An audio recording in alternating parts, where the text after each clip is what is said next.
what you want to try and do is just stay on a steady path. You don't want to have these massive highs and then these massive lows.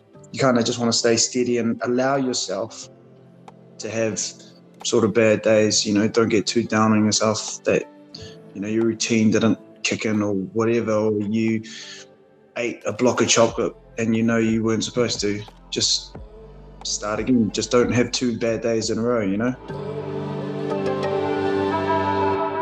Okay, Lima, no massive introductions on this podcast. This is just 2 people sitting down having conversations. We had a little brief chat before I pushed record.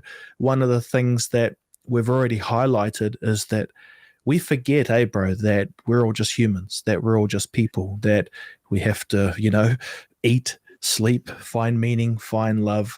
There's something about what happens to people who get to this level of wearing a uniform, like a rugby jersey or, a uniform in some way, that people forget we're actually all people. And what I love about, our thing was happening here is that, I just message you, you message me back, and like in the next 5 minutes, you'll go and do some cooking. So, bro, I just want to thank you for being open to sharing, the true authentic side. Yeah, no worries. I mean, I guess for me, it's pretty easy to sort of be open and honest now. I've been a professional rugby player for going on 11 years, I think. Yeah, heading into 12 years. So, I mean, I've taken a lot of learnings. There's been a lot of ups and downs and, curves, and, there's been a few mountaintops in between, and definitely a lot of valleys. But I guess now I think I'm more at peace with myself and sharing more of myself, and I know who I am as a person, and I know what I'm about. So, I guess when I get to sort of sit down with someone and, someone I've never met before, you just take it for what it is, and, not everybody's going to like what I have to say, and that's fine. And some people are going to find something from it, and that's also cool as well. And, I hope a little kid does, or someone who's in a dark sport does. But for me, it's pretty stock standard. Just be a good human, and it kind of all comes around. Yeah, bro, 100%. And like, that's a perfect outlook, how I look at the world as well. Because people always say, when you get your guests, do you have questions? And I'm like, no, not really. And they're like, how do you do it? And I'm like, well, imagine a scenario where nature provides you a way of connecting with people, and you just talk and something beautiful comes out of that. And that's why, like, I'm a real fan of these type of conversations, because it's just 2 people trying to make it work. And I think that's it, really. That, you look at relationships or parenting, it's like just trying to make it work, and everything gets in the way. But at the end of the day, you just got to try and like suss it out. Hey, bro, I read online that you missed one of the All Black tests to go for your baby's birth. I don't want to go into detail, but my question was, was that a hard decision to make? Nah, it was the easy one, like it's a no-brainer. This is your first child that you're ever going to have, and, I think at the time it was just kind of like a bit of perspective in my life, whereas in New Zealand I was in a bit of a bubble. The All Blacks is pretty, it's a big thing back home, and it can sort of consume you. And if you get caught up in it, it can take up a big part of your life. But definitely having a kid really sort of mellowed that out for me. And it was a no-brainer. There was going to be no chance. I wanted to, play a rugby game over seeing the birth of my child come into the world. So it was, I think, to be fair, I think most people would choose their children over work, 100 times out of 100.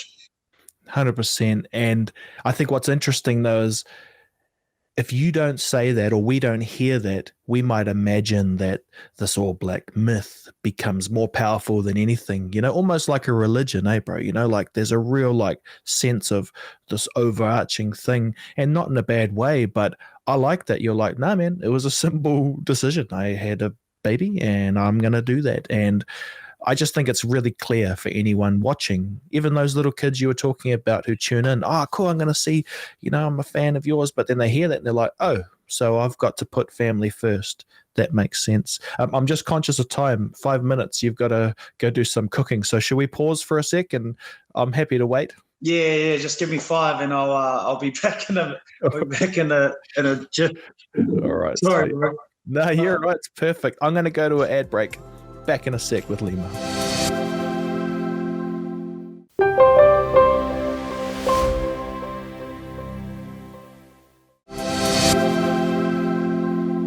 Okay, we're back. Lima, what's for dinner tonight? What are you cooking up, bro? Because you sounded busy when you were in the kitchen hustling.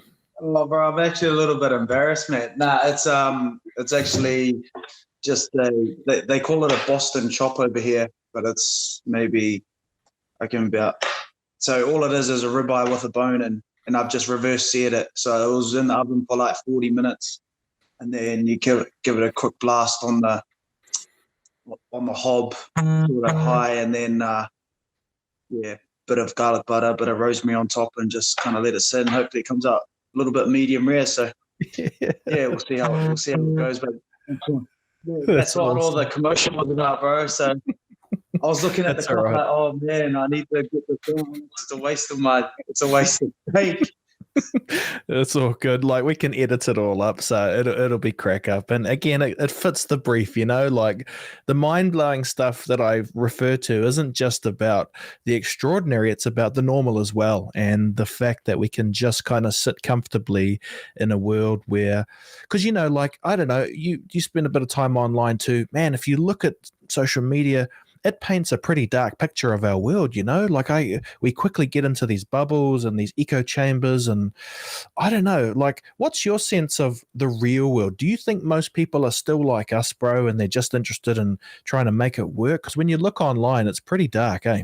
Yeah, I think so. I think people are still interested in genuine relationships, and I think that's important to have in your life. But there are also people out there who solely live online, and I've met people in that space who online they're this person, and then you meet them in real life and you're like, hey, this is weird. Like, you talk to me online, but I meet you in person and you don't even say hello. Like, so I think sometimes social media can sort of distort your image of a person, whereas you might see them in this particular light, and they might be brash or cocky or whatever, and then you meet the person and you're like, damn, I was wrong about that person, or you know what I mean. So I think it's a double-edged sword. It's just the way you got to look at it, and probably at the start of my career, we were coming into social media, and that's probably when I took everything on there really personally, and I was worried about all the articles being written. I was worried about what random people were saying, but now it's just like, if someone wants to slag you off and message you, sometimes I just like to have a bit of fun with it and banter back and, just laugh it off, because really those people don't really matter in your life. So yeah, that's sort of my take on it.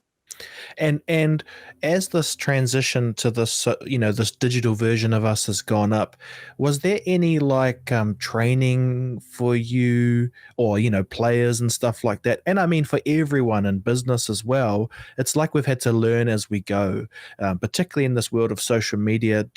Did you and the other guys just have to kind of navigate that whole other world between you? Yeah, exactly. We just learned on the go. What to say, what not to say, and I think it's sort of how Facebook does those memories or whatever, and it takes you back to like a status that you wrote when you were 10 years ago, and you're just like, oh my gosh, what was I thinking? Like, did I really write that? And back then, some of the things that you could write back online, like. It was sort of like that was okay. Well, but today in today's society, you can't say that stuff. And I guess, we've been lucky to sort of learn it. And I just look at that, for example, and I'm just like, man, the world's really transformed, and it's moved pretty quickly, which is, probably a good thing. And I think it's helped. I think the internet has helped accelerate a lot of issues and bring to light a lot of things that were probably kept in the dark, and maybe helped out a lot of sort of movements and things like that. I think 100%. And one of the things I try and tell myself is, it is good that movements and things don't get kept in the shadow, but it also puts a lot of responsibility on everyone to know a lot more. One of the conversations I had with my dad when I was growing up was, I said, Dad, what do you want to be when you grow up? And he's like, mate, I could be two things. I could be like an accountant or a builder or something like that. And I was like, far out. I said to him, was that good? And he's like, oh, I loved it, because I didn't have to worry about a lot. And when I think about us, whether you're 20s, 30s, 40s, there's a lot to consider, in this world. And it's, I just try and tell myself it's okay not, there's a lot going on, and it's okay not to have to solve everything, because sometimes you can't. And it's really pushed me down a path of, like the podcast again, it's just us talking. But another thing I've been focusing on is, what are some simple things that we can all do that will over time make our life better, like breathing. During lockdown, I did a certificate in breathing and did some research in nasal breathing and the calming effects. And I was blown away, bro, by how effective that stuff is, just because it's simple. When you're in the sports environment and it's a very physical world, is there much emphasis on the mental skills stuff, or, how to recover kind of mentally, physically after these huge clashes? Or is it still very much a physical world, rugby? Nah, the game has definitely changed from when sort of I entered the league in sort of 2010. So sort of 2010, we're 2020 now, so 10 years has passed, and I definitely think there's more emphasis on mental health, mental well-being, the power of the brain, and how that kind of steers where you want to go physically and mentally. If you're not right upstairs, then you're pretty much screwed a little bit if you don't take care of that. Because it's easy as a rugby player. You can lift weights, you can get faster, you can lose weight, gain weight, and all. You can see those things, but you can't see what's going on between someone's ears. And that's probably, I think, the game has grown. And definitely at our club this year, we've had a mental skills coach brought into the team. And, with the All Blacks, they have Gilbert Anoka, who's pretty awesome. So, yeah, I've been lucky to be around some of the smartest minds in that aspect around sort of getting your mental well-being in check and making sure that you're working your brain as much as you're working your biceps and your triceps and things like that. Yeah. Beautiful. We'll go to a quick break, and for us, we're just going to carry on. But for everyone watching, watch some adverts. When we come back, Lima, I'd love to just maybe if we could dip into some of those tactical tools, and maybe they're not like really in depth, but just so people, if they're Googling, they can say, oh, I didn't know that I needed to do box breathing or something like that. So stay with us, everybody. Back in just a tick.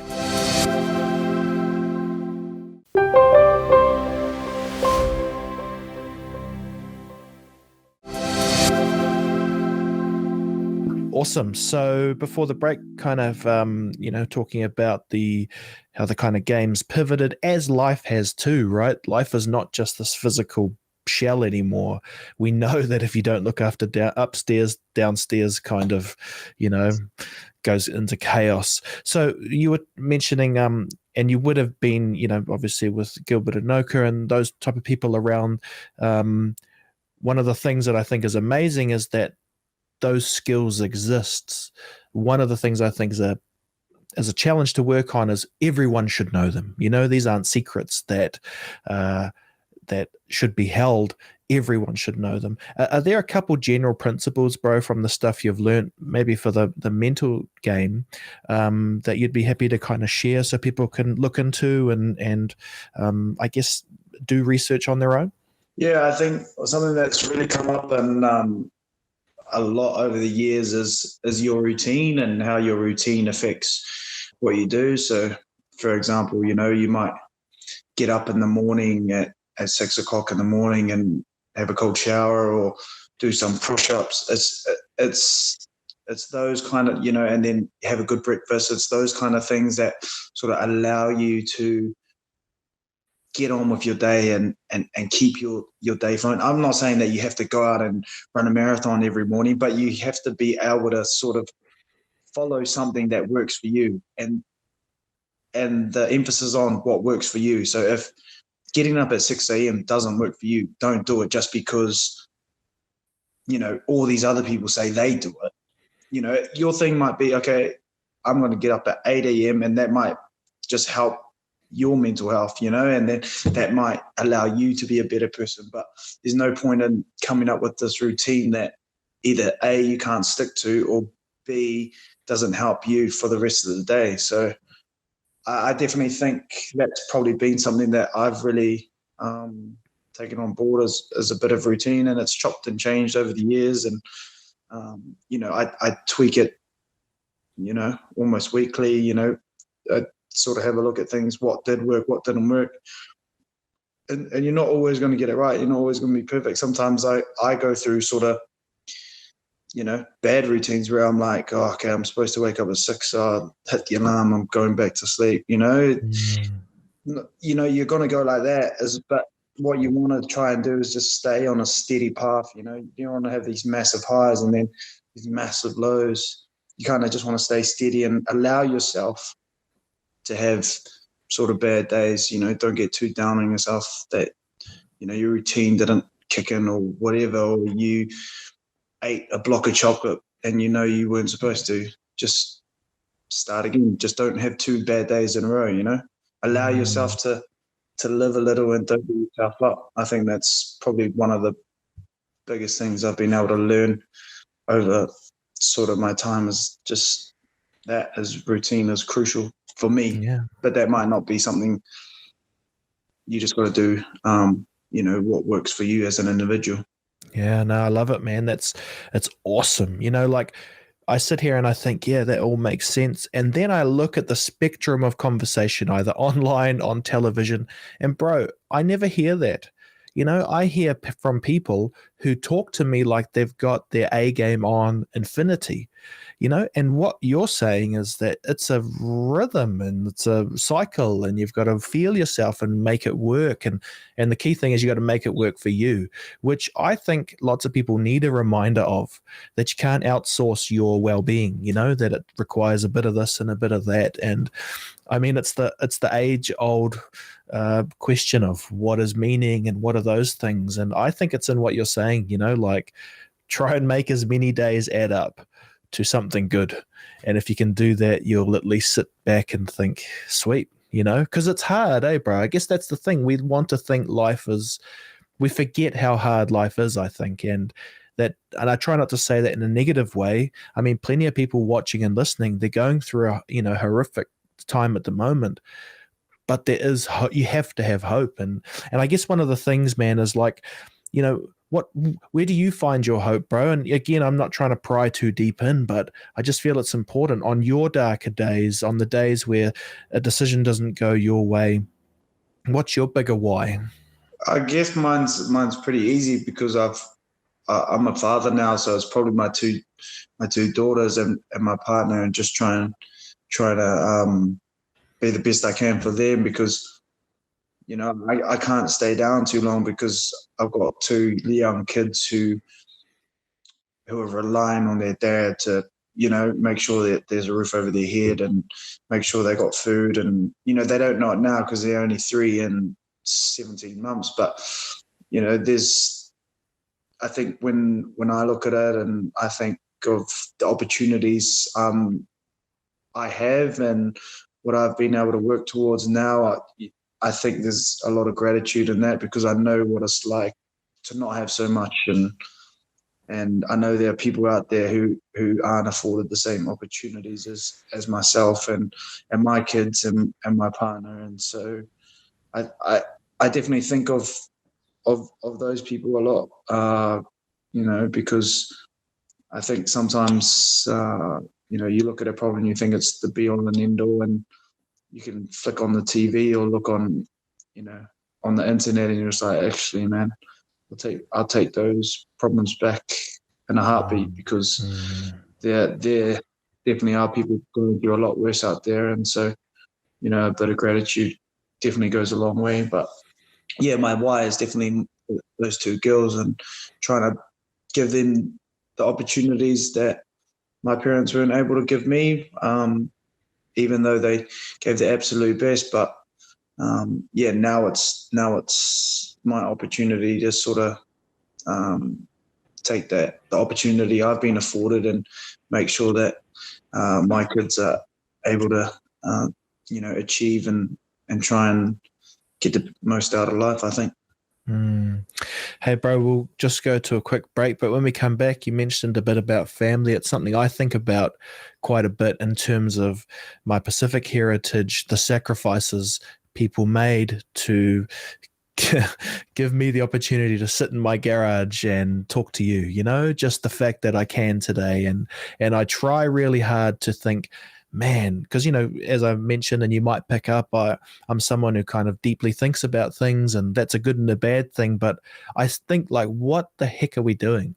What are we moving towards? And I kind of thought, well, maybe part of the gift that our people who suffered so we could have a bit more gave us was so that we could dream and keep thinking and work out how to, sit in the kitchen like you're doing and cook and do a podcast at the same time and share all of these things. And actually that makes me think good, because, it can feel a bit disappointing when, if I think back a few generations, the crap that they went through just so that we could have a bit more.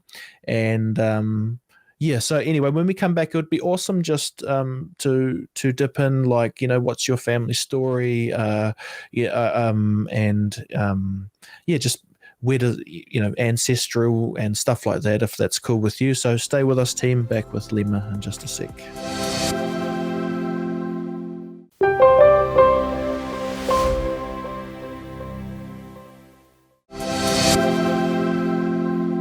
Where's your family from, bro?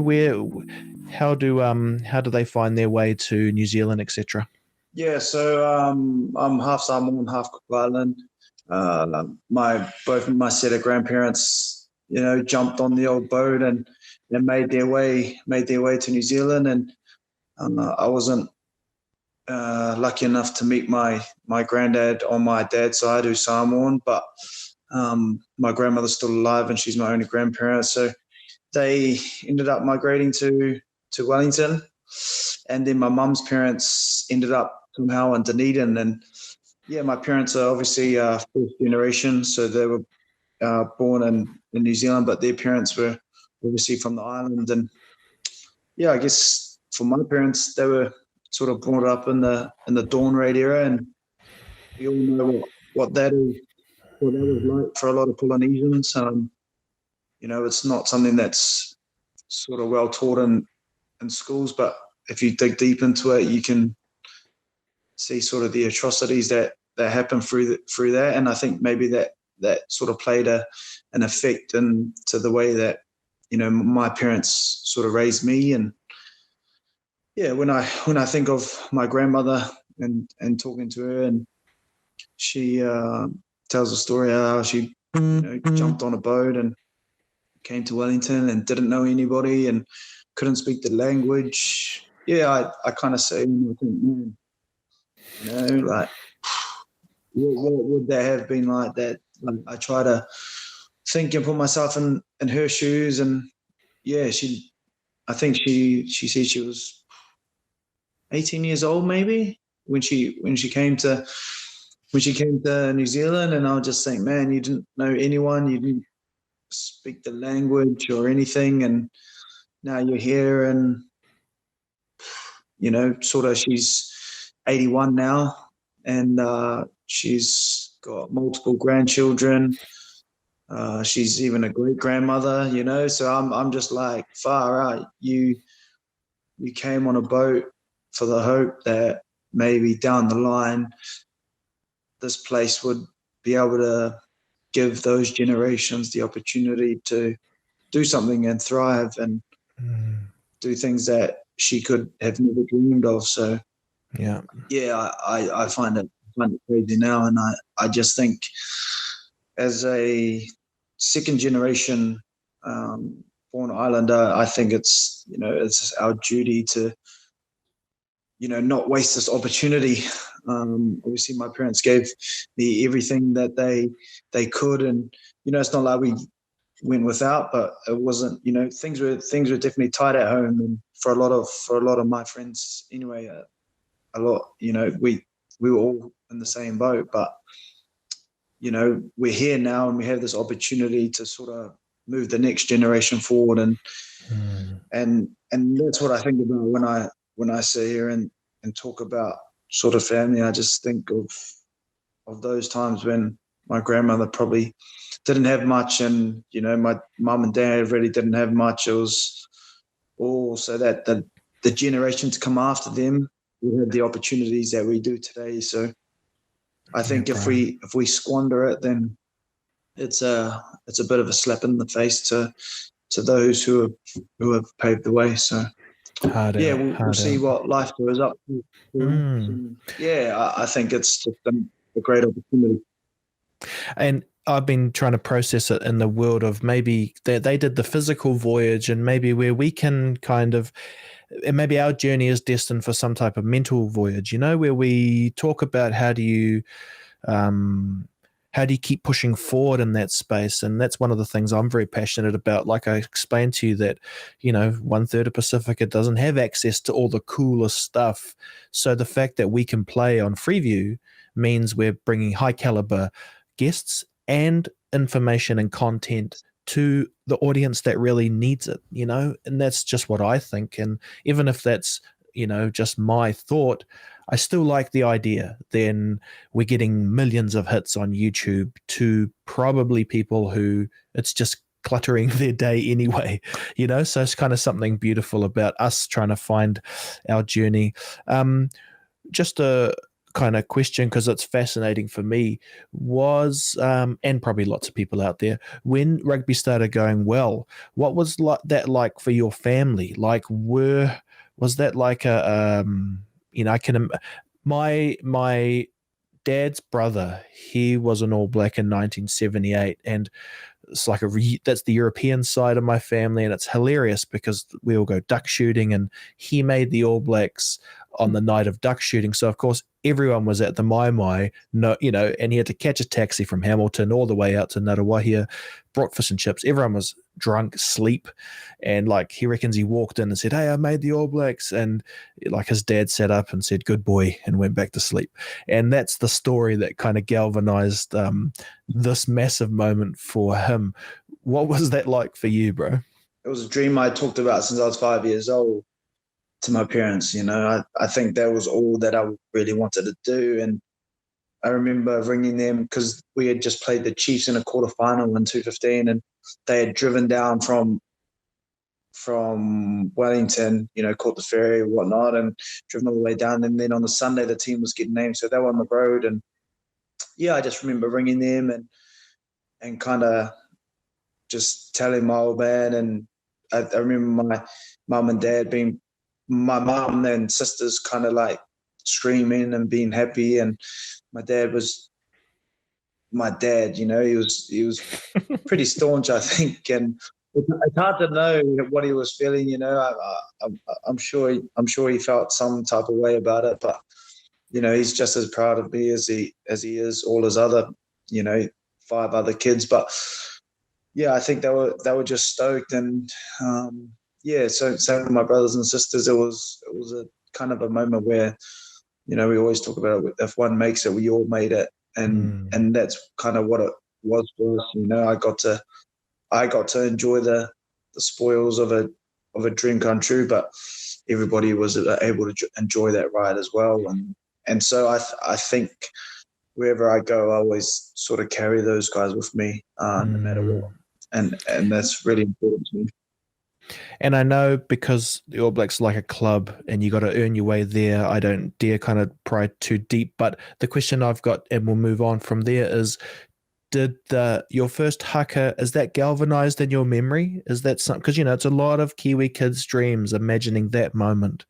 Do you remember the feelings, the energy, or the nervousness? Yeah, it's funny because we had to do the new haka. So everybody knows komate, like everybody knows it, like every kid. But we had to do the new one, and I was like, on the day of the game, I was actually on YouTube. Like, I was more nervous about doing the haka than I was about playing the game. Like, I was watching awesome. clips of YouTube, and I was just like, oh man.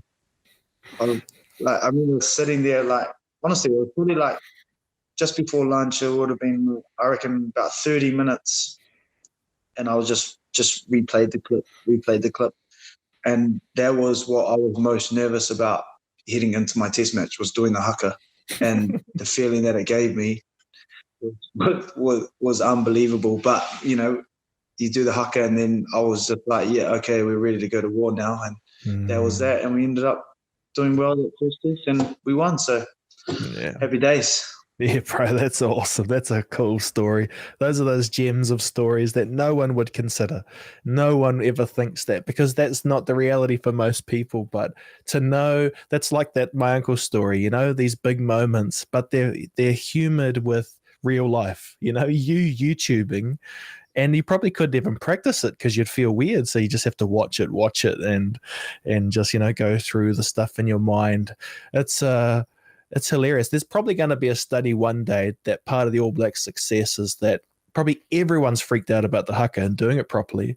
And it probably is like mindfulness, keeps you targeted on one zone so you're not thinking about the future. Or maybe, I don't know, because I know the stuff I'm looking at with neurology talks about, there's ways of kind of making your mind work so that you're not exhausted, and something interesting there, bro. So I've got to kind of apologize, because normally this podcast is 40 minutes, an hour in television, but it's weird, you're like a really big guest and I want to cut it short, because over the next few weeks, I'm going to be featuring in the last segment a fella called Tongan Robin Hood. And he's a guy in New Zealand who's helping Tongan overstayers with just like, COVID's hard for everyone. But imagine if you don't have visa, access to wins, access to money. And there's 2,000 Tongan overstayers in Auckland. And there's this one guy. And I managed to get in touch with him. So every week we're going to catch up and he's going to give me the rundown. So I don't mean to kind of like cut us off short. But yeah, man, I just want to thank you for taking time and going back and forward with me from the UK, trying to make this all work, bro. It's been a blast to just sit down and have a yarn. No worries, man. That's actually a pretty cool story. Now that you mention it, it's kind of like a funny one on the Tongan Robin Hood. We actually, the Tongan boys, there's two Tongans on our team, Sione and Malakai, and one day we had a pig on the spit at my house, and the boys are going hard, so they're sitting there, like 7 hours. They can just sit there doing that. I'm just like, bro, don't you get a sore arm? They're just like, oh, make sure you keep in the beers, and I'm just like, oh, here we go. So anyway, they've got this Tongan mate, bro, and he's actually come to Germany for the first time because he's really good on the gap. And what's happened is COVID has hit and he can't get back to Tonga. So he's stuck here, bro. And he doesn't speak a word of English. Like, yeah, nothing at all. And this is his first time out of Tonga.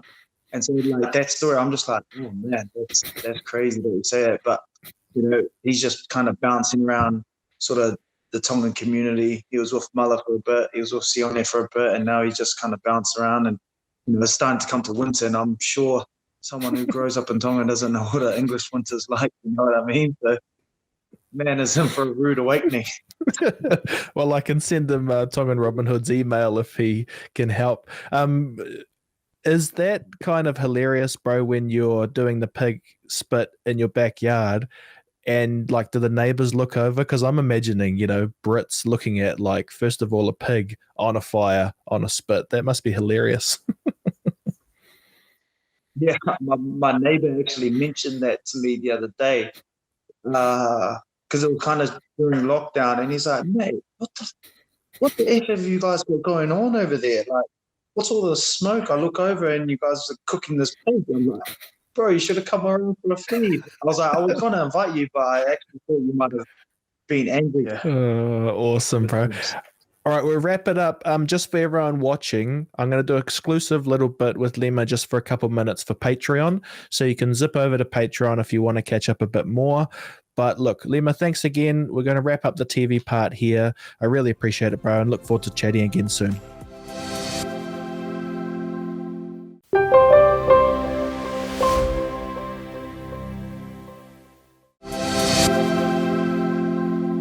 Okay, everyone, welcome back from the break. So during the Lima Sopoaga podcast, I mentioned that we are cutting that short because I wanted to bring you this emerging story. And the guest I have joining me via the internet is the Tongan Robin Hood. And as soon as I heard that name, I was intrigued as to what does that really mean. So we're going to go into this over the next few weeks. But in short, this is a person who is in the community, serving the community, but maybe the community that you're not aware of. People who are overstayers, people who don't have everything you do. So with that, I welcome the Tongan Robin Hood. Welcome to my podcast. How are you, my friend? Good, William, and thank you for the opportunity to get interviewed on your podcast. Malo apito, William, for doing that. Yeah, you're welcome. And it's really, it's as enlightening for me as it will be for the audience. Let's just start because we've got a few weeks together in this last segment of the podcast to explore this ongoing story of life as an overstayer in Aotearoa. Would you first just outline your story and how you became known as the Tongan Robin Hood? Yeah, William, it started back in 1987. At the time, I was working for the IRD, the Inland Revenue Department. And again, most New Zealanders will recall that this is the time when we moved away from the so-called social welfare state towards the neoliberalism that we're facing today. See, I would go beyond my normal call of duty to make sure that the poor taxpayers, especially the Pacific Islanders, they would get maximum tax refunds. I found some loopholes, etc. So I did my part to make sure that I can get each taxpayer, or especially the poor ones and vulnerable and disadvantaged, maximum refunds. And I would, I had a close work friend from Fiji. And he would often say to me, "Hey, Tongan Robin Hood, be careful. We don't want to get you. We don't want you, to get into trouble." So yeah, the concern was there, but yet I played within the gray area.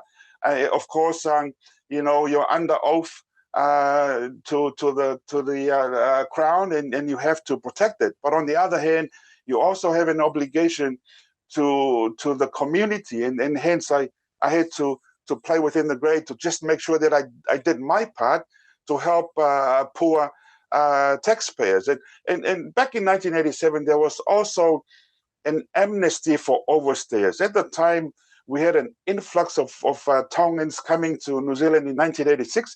So a year later, there was a need for an amnesty. And yes, we did get an amnesty.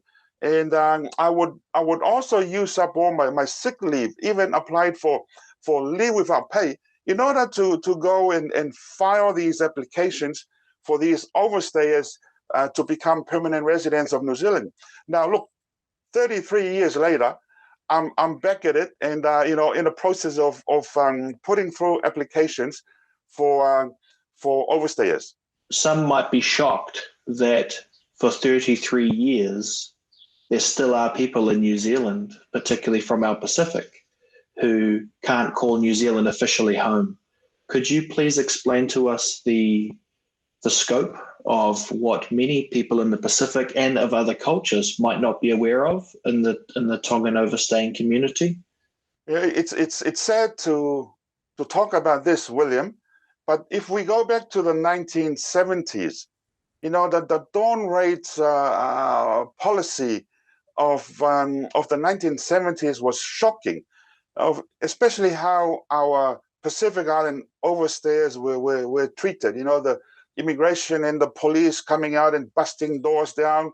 They have the dogs, and that wasn't good. That is something that we can think back and hope that it never happens again. Eh?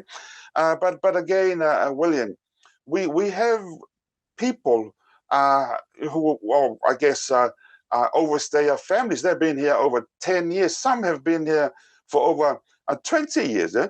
And look, we can call them well settled, even though they're overstaying. So a lot of them, they've somehow find work, and they've been paying taxes all these years, and they're good citizens, they're law-abiding, except for overstaying. So I guess I don't want to put them in the same box as criminals. You got criminals like people who commit murders and drug dealing and all that. I don't feel that the overstayers should be boxed up with them, because look, they're only in search of a better life, and that's why they come to New Zealand. Most of them back home in Tonga, there isn't any future for them, so they see New Zealand as the land of opportunity, and hence they've come across. So it is sad that with the COVID-19, it's a whole new world. So yeah, it's a sad state to know that the overstayers are very vulnerable, and they're not looked after. And that's where you come in, the community advocate. But it's not just you, is it? There's many people standing up in the community to offer support. And you mentioned before that look, just because maybe on paper everyone isn't equal, that does not mean that these people are not important. They are in New Zealand, and they have Kiwi families. And I guess what is also people should consider when they hear and watch this is that if you thought COVID was hard for you, because COVID has been challenging, but you had lots of things. When I say us, I mean the people registered in New Zealand had access to many more advantages. So from the families you've been trying to help, COVID has been a horrible time as well, right? We can go back to March the 25th at 11:59, when the whole country was put under level 4 lockdown. And the very next day, the 26th of March, I was going through, my mind was saying, hey, how about the overstayers? So quickly I put a notice out there on Tonga News Hub, and it did get out to the community. And towards the end of that notice, the main aim of the notice was to make sure that our Tongan community, they are connected to all the social service providers, like the whānau ora providers. However, the overstayers they were falling through the gap, and we can understand that the overstayers are living in fear. So they will not call a service, or majority anyways, they will not call service providers and give their full name, etc. So hence they were falling through, and I had overstayers calling me and crying out for help. Now, William, what is heartbreaking is this. These are families, right? And there's a lot of children involved. And some of those children were born here, yet they're still overstayers. And the thought was this, I just could not imagine, children going to sleep on an empty stomach. So I acted quickly, William. Look, we were under level 4 lockdown. So I had to be flexible. I would deliver food packs to the overstayers, just to make sure that they get something to eat, during that very hard time of the initial level 4 lockdown.